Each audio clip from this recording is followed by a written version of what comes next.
Assalamualaikum warahmatullahi wabarakatuh. Halo teman-teman, kembali lagi di channel Sepengetahuan Aji Pradana. Pada video kali ini, kita akan membahas mengenai tipe data dan operator di dalam bahasa Kotlin. Nah, sebelumnya kita sudah sudah belajar tentang variabel-variabel di bahasa Kotlin. Nah, ada yang terlewat teman-teman. Jadi kemarin ada slide yang terlewat. Jadi ini ada beberapa ketentuan yaitu penulisan variabel di dalam Kotlin. Nah, variabel itu dapat berisi huruf, angka, garis bawah, dan tanda dolar. Itu bisa. Kemudian, nama variabel harus dimulai dengan huruf. Ya, jadi harus dengan huruf, teman-teman. Kemudian, nama juga bisa dimulai dengan dolar dan underscore. Kemudian, nama variabel peka huruf besar dan kecil. Jadi, kalau misalnya my_var seperti itu, my-nya kecil, v-nya besar, itu sesuatu yang berbeda dengan my_var seperti itu ya. Jadi ini adalah sesuatu hal yang berbeda. Ini adalah dua buah variabel yang dianggap berbeda sama Kotlin. Kemudian nama harus dimulai dengan huruf kecil dan tidak boleh berisi spasi.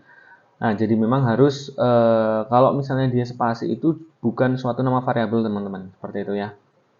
Oke, itu sesuatu yang terlewat di video yang sebelumnya. Kemudian kita masuk ke dalam data tipe atau tipe data. Nah, kalau kita lihat seperti ini teman-teman, si Kotlin ini salah satu bahasa yang pintar. Kenapa? Bahwa dia itu sebenarnya bisa mengenali suatu tipe data tanpa kita melakukan pengenalan dulu atau ngasih tahu Kotlin bahwa ini tipe datanya ini, seperti itu. Nah, sebelum ke arah sana, bahwa sebenarnya kalau ketika kita ngoding seperti itu, kita membuat program atau membuat aplikasi, jadi kita tentukan dulu bahwa suatu data atau suatu variabel itu tipe datanya apa teman-teman. Kalau teman-teman yang sudah pernah belajar bahasa lain mengenal adanya integer, string, boolean seperti itu. Kemudian ada array. Nah, di Kotlin ini juga sama teman-teman. Jadi masing-masing variabel ini dia itu ada tipe datanya sendiri. Contohnya seperti ini. Kita lihat di bagian yang sebelah kiri dulu. Di sini ada variabel namanya my_num. Ya, my_num ini di bahasa simpelnya itu dia berisi berisi 5 seperti itu ya. Dia my_num ini dikasih nilai yaitu berupa angka 5 seperti itu. Kenapa kita menyebutnya angka ya? Karena memang di sini 5 itu suatu angka seperti itu teman-teman ya. My_num ini dikasih angka 5 seperti itu. Kemudian my_double_num. Di situ dikasih 5,99 atau ini adalah suatu pecahan desimal seperti itu. Nah, kalau di bahasa pemrograman Kotlin itu tipenya adalah double seperti itu teman-teman ya. Nah, nanti kita lihat di slide selanjutnya itu ada penjelasannya. Kemudian selanjutnya myLetter. Kemudian di sini dia ada tipenya char. Ya, char itu adalah satu huruf karakter seperti itu, cuma satu. Bedanya apa dengan string? Nah, di sini juga ada myText. Tipe char dan tipe string itu yang ini string ya teman-teman ya, yang ini yang myLetter sama myText. Char itu adalah satu huruf doang teman-teman, satu huruf aja. Nah, dia juga penulisannya dengan menggunakan tanda petik satu. Nah, kalau yang string itu adalah bisa satu atau lebih banyak teks, tapi yang membedakan adalah dia memakai petik 2 penulisannya. Oke, sorry. Nah, itulah bedanya penulisan ini. Nah, si Kotlin ini bisa berjalan tanpa kita ngasih tahu dulu ke Kotlin bahwa ini tipenya angka, tipenya desimal, tipenya char seperti itu, tipenya boolean, tipenya string, itu bisa jalan si Kotlin ini sendiri. Nah, tapi dia bisa juga si Kotlin itu menerima, kita kenalin dulu nih, oh variabel my_num itu tipenya integer, kemudian my_double_num tipenya double, itu bisa juga. Mana yang lebih baik? Nah, sebenarnya ketika kita misalnya membangun suatu aplikasi yang udah besar seperti itu teman-teman, lebih baiknya itu memang dikasih keterangan, karena kita nanti nggak bekerja sendirian, kita akan bekerja dengan tim. Nah, masing-masing tim ini dia nggak akan mungkin mempelajari codingan kita dari awal atau dari hal-hal yang sederhana. Makanya sebaik mungkin kita ketika kalau ngoding itu sudah readable, maksudnya bisa dibaca dengan baik oleh orang lain seperti itu. Nah, lebih baik adalah kita deklarasikan dulu nih variabelnya, my_num integer. Walaupun seperti kayak gini juga nggak salah, karena Kotlin juga sudah bisa mengenali. Nah, jadi dikenali dulu teman-teman, integer, double, char, boolean, string, seperti itu. Nah, oke, kita belajar tentang tipe-tipe data di Kotlin. seperti bahasa lainnya, si Kotlin ini yang pertama ada tipe untuk angka ya, atau number seperti itu. Nah, tipe number di Kotlin ini dibagi menjadi beberapa tipe lagi teman-teman seperti itu. Nah, number ini atau angka ini dibagi menjadi dua dulu. Yang paling besar yaitu antara integer dan float. Ya, kalau yang integer itu dibagi lagi menjadi itu kan bilangan bulat ya teman-teman ya. Kalau integer ya. Nah, kalau integer ini ada lagi dibagi teman-teman, yaitu menjadi byte, short, in integer ya, dan ada long. Apa bedanya? Jadi di sini kalau byte ini hanya dari angka minus 128 sampai 127 saja. Jadi kalau misalnya teman-teman pengen menyimpan nilai atau pengen ada variabel nilainya cuma katakanlah nilainya itu 5 gitu seperti itu, ya bisa menggunakan byte ini teman-teman, karena 5 itu ada di rentang di byte ini. Kemudian kalau misalnya short ini rentang dari minus 32.000 sekian sampai 32.000 sekian. Kemudian integer ini lebih luas lagi teman-teman, yaitu dari rentang sekian nih. Susah juga membacanya nih ya. Nah, yang lebih jangkauannya lebih gede lagi itu ada tipe long seperti itu teman-teman ya. Jadi ini ya untuk rentang-rentang dari tipe integer mana yang sebaiknya kita gunakan. Nah, lebih banyak memang beberapa developer itu langsung memakai integer saja seperti itu teman. Walaupun nilainya itu cuma 10, 12, 22, 1000. Nah, mereka lebih menuliskan ke integer. Karena apa? Ya, untuk lebih simpel. Yang kedua, kalau misalnya ada nanti di aplikasi itu bisa mengupdate value itu, misalnya nih kita udah ngedeklarasikan dengan byte ya tipenya ya, tapi ternyata nanti ada value suatu variabel itu bisa berubah menjadi 200 seperti itu. Nah, berarti nanti akan ada error di sistemnya karena byte itu nggak sampai 200 seperti itu teman-teman. Kemudian yang tipe desimal atau float. Di sini dibagi menjadi dua, float dan double. Float ini hanya dari 6 atau 7 digit desimal. Nah, kemudian untuk double itu lebih gede lagi, yaitu bisa sampai 15 digit seperti itu. Kemudian tipe boolean itu adalah true dan false ya outputnya. Nah, tadi juga udah disebut tipe karakter atau tipe char itu hanya untuk satu huruf. Hanya untuk satu huruf. Kemudian string itu dia bisa dalam bentuk satu huruf atau huruf kosong juga sampai beberapa baris huruf seperti itu. Nah, kalau yang char ini menggunakan single quotes atau petik satu, yang string ini menggunakan double quotes. Nah, array ini akan kita bahas di pembahasan sendiri ya teman-teman ya. Oke, kita latihan dulu untuk tipe datanya. Jadi seperti ini. Untuk latihan tipe data di ini kita coba dulu tipe yang nah, ini yang sebelumnya. Sebenarnya di latihan ini kita juga sudah bisa sudah latihan lah, cukup untuk latihannya teman-teman. Karena di sini kita juga sudah mengenal di sini ada tipenya string. Nah, oke, yang di sini tipenya adalah integer seperti itu. Kalau mau kita deklarasikan seperti ini, juga ini kalau di run sama aja teman-teman. Oke, itu sama-sama tipe data seperti itu. Kemudian kalau misalnya kita mau coba tipe karakter nih mas, teman-teman, file, kemudian inisial ya, inisial nama. Ini saya membuat suatu variabel dan inisial nama menggunakan tipe char. Nah, inisialnya berarti A kan, karena nama saya Aji. Nah, kita tulis lagi di sini, ini saya hapus yang pertama ini, kita pakai yang cara ini. Ya. Inisial nama saya dolar, inisial nama. Maka yang akan muncul adalah inisial nama saya A. Seperti itu teman-teman. Kalau misalnya ini kita tambahin seperti ini, nah dia nggak akan bisa teman-teman, karena cara tipe data char itu hanya bisa satu huruf dan itu menggunakan tanda petik satu. Seperti ini. Nah, kita banyak teori aja di teman-teman ya di video kali ini. Kemudian kita coba lagi kalau kalau number. Nah, udah bisa ini sebenarnya. Udah cukup untuk tipe data. Tipe data boolean. Nah, tipe data boolean misal kita membuat suatu variable namanya adalah is laki-laki. Artinya apa? Bahwa saya adalah laki-laki seperti itu. Boolean. true.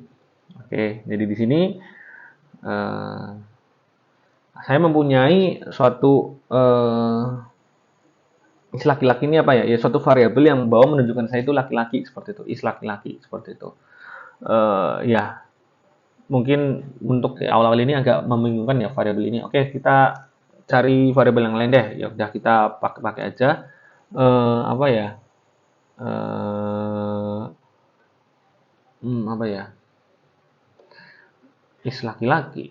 Mungkin hal yang lebih bisa ditangkap seperti itu. Hmm, eh apa ya? Is atau kita menggunakan ini aja teman-teman ya. Mohon maaf nih, malah jadi bingung. Boleh kan? Nah, kita true. Kita coba untuk ngeprint is boolean aja nih. Kita kasih tanda petik. Print is laki-laki.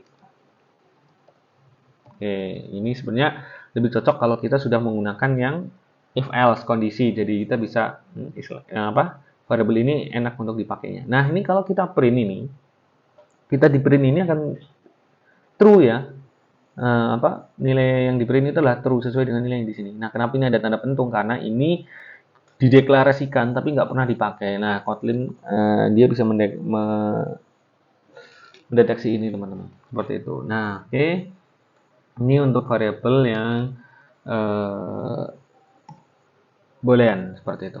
Kemudian untuk angka, oke desimal ya teman-teman ya. Val, misalnya desimal itu apa ya? Contohnya apa yang desimal? Misalnya tinggi udah. Oke, gini aja. Misalnya tinggi saya mau tulis 165,3 seperti itu. Apakah bisa? Dia nggak bisa karena dia tipenya adalah integer. Integer adalah bilangan bulat. Misalnya kita kasih float, dia baru bisa teman-teman. Apa nih? Float, float ini. Oh, coba kita kasih ini. Oh, ya ya ya. Untuk tipe data float, dia belakangnya harus pakai F ya teman-teman ya. Kalau misalnya kita menggunakan double, coba bisa nggak? Kalau double bisa langsung nggak? Nah, kalau double bisa langsung teman-teman. Tapi kalau float, float ini karena dia yang di sini, maka belakangnya harus menggunakan F teman-teman. Oke ya, ini nggak bisa langsung di run, tapi kita menambahkan F. Sip. Kita lanjut ke materi selanjutnya, yaitu mengenai operator teman-teman. Nah, di dalam Kotlin ini ada beberapa operator yang sudah ada atau sudah dibuatkan fiturnya oleh si para developer Kotlin ini, yaitu antara lain ada operator aritmatik, yaitu penambahan biasa untuk penjumlahan, pengurangan, perkalian dan sebagainya. Itu contohnya adalah di sini plus ya, berarti x plus y akan menjadi suatu penambahan. Oke, kita coba run aja ya teman-teman. Ini kita hapus ya. Kita menggunakan variabel aritmetik, artinya dia kan penjumlahan suatu bilangan ya teman-teman ya. Kalau untuk aritmetik kita coba deh file, katakanlah bilangan pertama, itu kan ya, integer sama dengan 10. Kemudian file bilangan kedua, integer sama dengan 5. Oke. Sekarang saya mau sekarang saya mau menuliskan penjumlahan antara kedua bilangan ini. Jadi gimana yang saya tulis adalah bilangan pertama ditambah dengan bilangan kedua. Seperti itu. Kita coba run. Nah, penulisan di Kotlin ini kebanyakan variabelnya menggunakan apa namanya?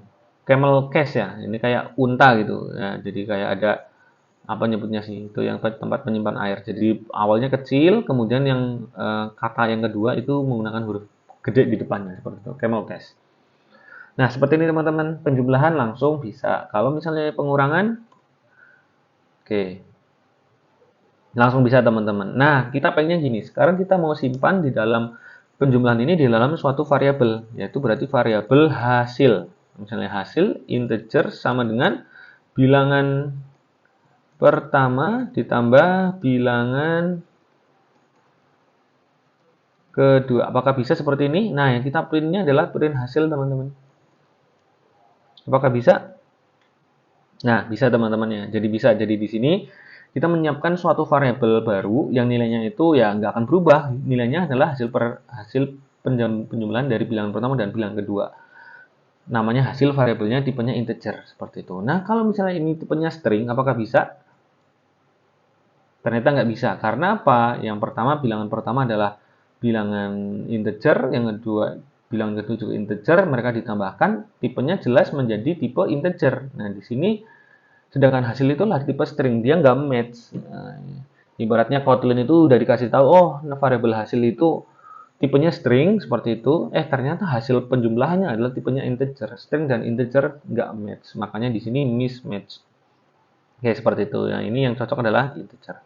Seperti itu. Ini adalah untuk contoh aritmatik operator. Ini sampai banyak ya teman-teman ya untuk aritmetiknya. Kemudian ada assignment operator. Assignment operator adalah intinya untuk mengassign suatu value. Contohnya seperti ini. Ini sebenarnya kita sudah menggunakan untuk operator sama dengan, yaitu di sini. Artinya adalah bilangan pertama itu kita beri nilai. Nilainya berapa? 10. Seperti itu teman-teman. Nah, kemudian bilangan kedua kita juga kasih nilai. Nilainya berapa? Nilainya 5. Seperti itu. Nah, kemudian ada plus minus. Plus sama dengan ini artinya adalah, coba kita coba ya. Kalau misalnya bilangan kedua plus minus 5. Oke, kita coba print bilangan kedua.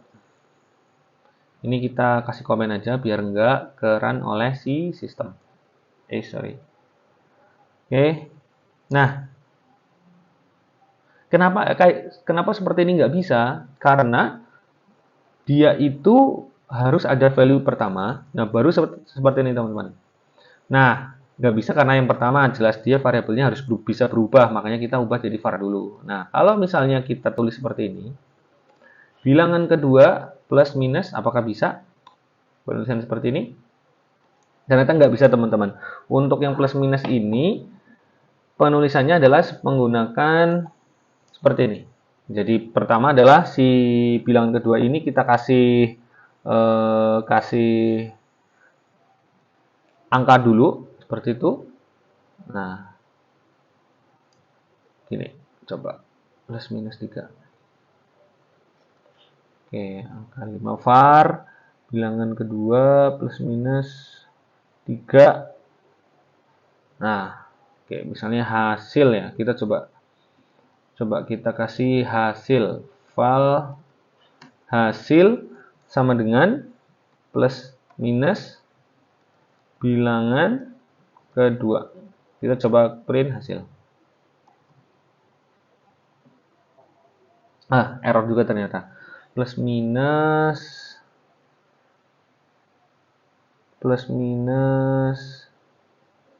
Oh, seperti ini teman-teman. Bilangan kedua. Nah, plus minus bilangan kedua. Sorry, bilangan kedua dong. Nah.